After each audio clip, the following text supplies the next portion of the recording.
মধ্যবিত্ত অভাবের সংসারের টাকা বাঁচিয়ে কীভাবে লক্ষ টাকা সঞ্চয় করা যায় তার দারুণ 5টি উপায় নিয়ে আমি চলে এসেছি। নমস্কার বন্ধুরা, রিমি লাইফস্টাইল চ্যানেলে আমি রিমি প্রতিদিনের মতন আজ আবারও চলে এসেছি নতুন একটা সঞ্চয়ের ভিডিও নিয়ে তোমাদের কাছে। আশা করি দূরে কাছে যে যেখান থেকে ভিডিওটা দেখছো সকলে ভালো আছো, আর তোমাদের ভালোবাসায় আমিও খুব ভালো আছি।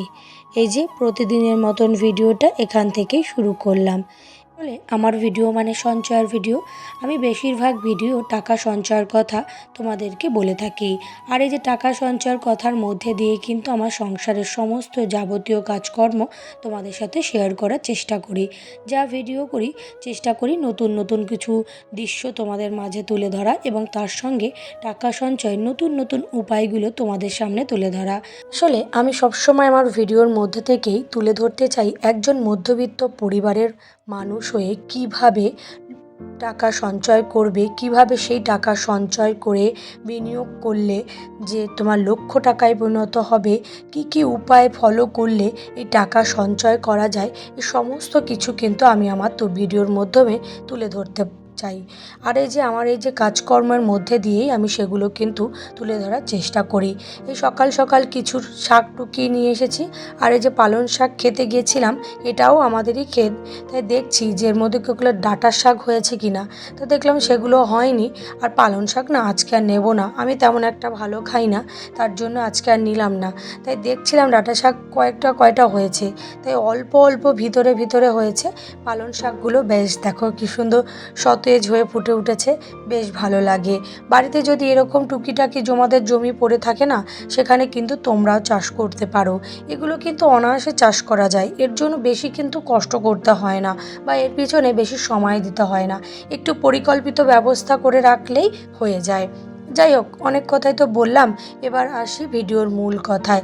ভিডিওর শুরুতেই বললাম যে একজন মধ্যবিত্ত পরিবারের মানুষ হয়ে কিভাবে টাকা সঞ্চয় করবে, কিভাবে সংসার খরচ থেকে টাকা বাঁচিয়ে কিভাবে লক্ষ টাকা সঞ্চয় করা যায়, এই সমস্ত বলবার জন্য কয়েকটা আমি টিপস তুলে ধরেছি। প্রথম টিপসটা হলো অতিরিক্ত বিলাসী পণ্য কিনবে না। কেন এই কথাটা বললাম? কারণ আগেকার মানুষের কিন্তু বিলাসী পণ্যের উপর অত চাহিদা ছিল না। তারা কিন্তু যা থাকতো তা দিয়েই নিজেদের শো অফ দেখাতো, নিজেদের স্ট্যাটাস বজায় রাখতো।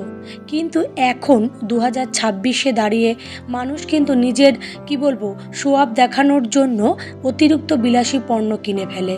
বেশিরভাগ মধ্যবিত্ত পরিবারের মানুষেরাই করে থাকে।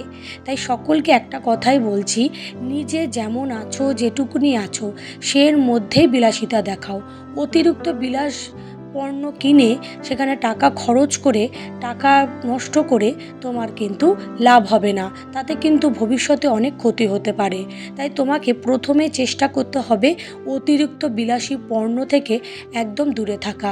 তোমার যেটুকুনি পয়সা আছে সেটুকুনির মধ্যে নিজেকে সাজিয়ে তোলার চেষ্টা করো। এবার আসি দ্বিতীয় উপায় বা দ্বিতীয় টিপসে, যেটা হচ্ছে কি নিয়মিত আয়ের ব্যয়ের হিসাব রাখা। এটা কিন্তু আমি বহু ভিডিওতেই বলেছি, তুমি যা আয় করছো তার হিসাব যেমন তুমি রাখবে, তেমন তোমাকে চেষ্টা করতে হবে তোমার খরচের হিসাবটাকেও রাখা। তুমি যদি খরচের হিসাব রাখো তাহলেই তো আয় থেকে তুমি টাকা সঞ্চয় করতে পারবে।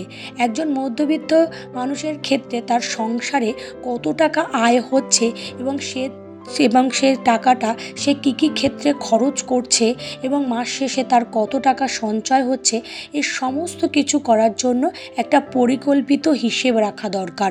অর্থাৎ সেই হিসেবে থাকবে তোমার আয়ের সাথে পাশাপাশি তোমার খরচেরও হিসেব। তাহলে তুমি মাস গেলে দেখবে তোমার টাকা থেকে তুমি অনেক টাকা সঞ্চয় করতে পারবে, যদি তুমি খরচের হিসেবটা ঠিকঠাক করে রাখতে পারো। এবার আসি 3 নম্বর উপায় বা টিপসে, যেটা হচ্ছে কি বাইরে টাকা খরচ করে টাকাকে নষ্ট না করা। কারণ কথা কেন বললাম? কারণ এখন বর্তমানে অনেক কিন্তু অর্ডারের ব্যবস্থা রয়েছে, খাবার অর্ডারের ব্যবস্থা রয়েছে, ফুড ডেলিভারি, অনেক কিছু ব্যবস্থা আছে। তাই কী করি আমরা অনেকে, ঘরে খাবার তৈরি করতে ইচ্ছা করলো না, ফট করে অর্ডার করে দিলাম, খাবার চলে এলো। এইভাবে করার চোটে কি হয়, প্রচুর পরিমাণে কিন্তু টাকা খরচ হয়ে যায়, টাকা বাইরেই নষ্ট হয়ে যায়। সেইগুলো না করে যদি ঘরে বসে একটু পরিশ্রম করে যদি খাবারটা একটু তৈরি করে নেওয়া যায়, তাহলে কিন্তু অনেক টাকা সঞ্চয় করা যায়। আর বাইরে যেহেতু টাকা নষ্ট করলে সেই খাবার খেলে সেই খাবারের কিন্তু তোমার শরীরের পক্ষে ভালো না, তোমার স্বাস্থ্যের পক্ষে কিন্তু খুবই ক্ষতিকারক। তাই জন্য একটু চেষ্টা করো যে বাইরে খাবার যত কম খাওয়া যায়, ঘরেই নিজের তৈরি করে খাওয়া যায়, তাহলে তোমার শরীরও ভালো থাকবে, তোমার পকেটও ভালো থাকবে। এবার আসি 4 নম্বর উপায় বা টিপস, যেটা হলো পারস্পরিক ও পারিবারিক সহযোগিতা। এটা কেমন? একটা পরিবারে মনে করো 4 জন সদস্য। এবার 4 জন সদস্যে মোটামুটি যা খরচ হয় তা খরচ করে বাকিটা যে টাকাটা থাকে সেটা তুমি সঞ্চয় করতে পারো। এবার পরিবারের কোনো এক সদস্য তোমাকে যদি সহযোগিতা না করে, বা 4 জন সদস্যে তুমি টাকা সঞ্চয় করছো আর বাকি 3 জন তোমাকে কোনো সাহায্যই করছে না টাকা সঞ্চয়ের ক্ষেত্রে, তারা টাকাটাকে উলটপালট করে উড়িয়ে বেড়াচ্ছে, সেটা করলে কিন্তু কখনোই একটা মধ্যবিত্ত পরিবারে টাকা সঞ্চয় করা সম্ভব নয়। তাই পরিবারের বাকি সদস্যদের তোমাকে সহযোগিতা করতে হবে, যাতে তুমিও টাকা সঞ্চয় করতে পারো।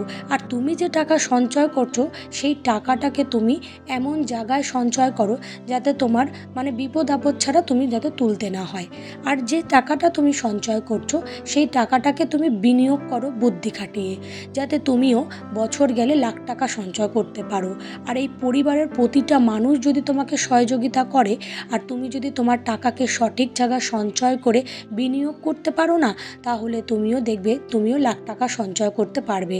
দেখবে সবার ক্ষেত্রে, অনেকের ক্ষেত্রে শুনেছ যে একজন গৃহিণী সাহায্য করে স্বামীর উন্নতির জন্য, বা একজন গৃহিণীর উন্নতির জন্য তার স্বামী সাহায্য করে। এগুলো কিন্তু এই পারস্পরিক সহযোগিতাতেই, নাহলে কিন্তু কখনো সম্ভব নয়। তাই পারস্পরিক সহযোগিতা যদি থাকে, তাহলে তুমিও বছরের শেষে লাখ টাকা সঞ্চয় করার ক্ষমতা রাখতে পারবে, যদি পরিবারের প্রতিটা সদস্য তোমাকে এই বিষয়ে সাহায্য করে, তাই না? এবার আসি একদম শেষ উপায়, যেটা হচ্ছে 5 নম্বর উপায় বা টিপস, যেটা হচ্ছে নিয়মিত টাকা জমানোর অভ্যাস তৈরি করা। প্রতিটা মানুষেরই কিন্তু নিয়মিত টাকা সঞ্চয় করার একটা অভ্যাস থাকতে হবে। তোমার ইচ্ছা হলো যে আমি টাকা সঞ্চয় করব, তুমি জাস্ট ভাবলে সেই মুহূর্তটায়, তারপর ভুলে গেলে, সেটা কিন্তু করা চলবে না। তোমাকে প্রতিদিন অন্তত 20 টাকা হলেও সঞ্চয় করে রাখার ক্ষমতা রাখতে হবে। 20 টাকা না হোক 10 টাকা, 10 টাকা না হলো 5 টাকা, যে করে হোক তোমার নিয়মিত টাকা সঞ্চয় করার একটা অভ্যাস তৈরি করো নিজের মধ্যেই। একটা চ্যালেঞ্জ দাও যে আমি মাসে এত টাকা সঞ্চয় করব। এই চ্যালেঞ্জটা যদি তুমি নিজেকে দাও এবং সেই চ্যালেঞ্জটা যদি তুমি পূরণ করতে পারো, তাহলে তুমিও দেখবে বছরের শেষে অনেক অনেক টাকা সঞ্চয় করতে পেরেছো। হয়তো প্রথম বছরে তোমার লাখ টাকা না হলেও 5 বছরের পর কিন্তু তোমার লাখ টাকায় দাঁড়িয়ে যাবে। যাই হোক, আমার ভিডিওর মধ্যে দিয়ে কিন্তু আমার কাজকর্ম, আমি কোথায় গিয়েছিলাম, সমস্ত কিছু তোমাদের সাথে কিন্তু শেয়ার করলাম এবং তার সঙ্গে টিপসগুলোকেও তুলে ধরার চেষ্টা করলাম। এই যে দেখো, আমরা একটু শপিংয়ে গিয়েছিলাম। এখানে গিয়েছি কিন্তু শো আপ করতে নয়, এখানে জিনিসের দাম খুবই কম, বাই 1 গেট 1 ফ্রি। অর্থাৎ এখন যেহেতু প্রথম দিকে এসেছি, তার জন্য একটু জিনিসের দাম কম পাচ্ছি, আর একটা জামা একটু ভালো পাবো। যেহেতু দেখো শপিং মলে জিনিসগুলো কোয়ালিটি ভালো হয়, তাই ভাবছি একটু যাই, কমে যদি হয়ে যায়, বাইরের হাটের দামে যদি হয়ে যায়, তাহলে নিলে কি ক্ষতি, তাই না? তাই এই যে একটু গিয়েছিলাম কেনাকাটা করতে, তাই দেখছিলাম যে কি কি জিনিস আছে। একটু আমার বেশ এই ঢোলা ঢোলা প্যান্টগুলো বেশ ভালো লাগে, তাই এগুলোই তোমাদের সঙ্গে একটু ভিডিও করে দেখাচ্ছি। আর রাস্তায় বেরোলে না আমি তেমনভাবে ক্যামেরাটা ধরতে পারি না, তাই ওই যেভাবে পারি সেভাবেই ধরেছি, যেহেতু তোমাদের সামনে তুলে ধরতে হবে এবং সমস্ত তথ্যটা আমার সঠিক দেওয়ার চেষ্টা করি।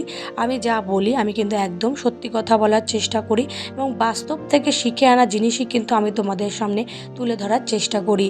আর যাই হোক, এদিকে কাজকর্ম শেষ করেই বেরিয়ে পড়েছিলাম কেনাকাটিতে। এই যে কেনাকাটি করতে গিয়েছিলাম, কিন্তু যা ভেবেছি তা কিন্তু নয়। ওই জিনিসগুলো দেখলাম তেমন একটা বেশ ভালো লাগছে না, তাই ভাবলাম যাই হোক, আর যেটা ভালো লাগছে সেটার দাম কিন্তু একদমই কমায়নি। কি করা যাবে, যা দামে পোষাবে সেই জিনিসই আনবো। যাই হোক, কথা বলতে বলতে কিন্তু ভিডিওর একদম অন্তিম পর্যায়ে চলে এসেছি। আজকের নতুন বন্ধু যারা এই ভিডিওটা দেখছো, ভিডিওর কোনো কথা কোনো অংশ যদি ভালো লাগে তাহলে সাবস্ক্রাইব করে পাশে থেকো। আর পুরনো বন্ধুদের জন্য রইল আমার তরফ থেকে অনেক অনেক ভালোবাসা। সকলে ভালো থেকো, সুস্থ থেকো, সাবধানে থেকো। আবার দেখা হবে নতুন একটা ভিডিওতে। আজকের মতন টাটা। সকলে ভালো থেকো, সাবধানে থেকো। আর আজকের ভিডিওটা এই যে ন্যাড়াপোড়ার মধ্যে দিয়েই শেষ করলাম। বাড়ি ফিরে একটু ন্যাড়াপোড়ার জন্য গিয়েছিলাম, সেটা দিয়েই আজকের ভিডিওটা শেষ করলাম। টাটা, সকলে ভালো থেকো।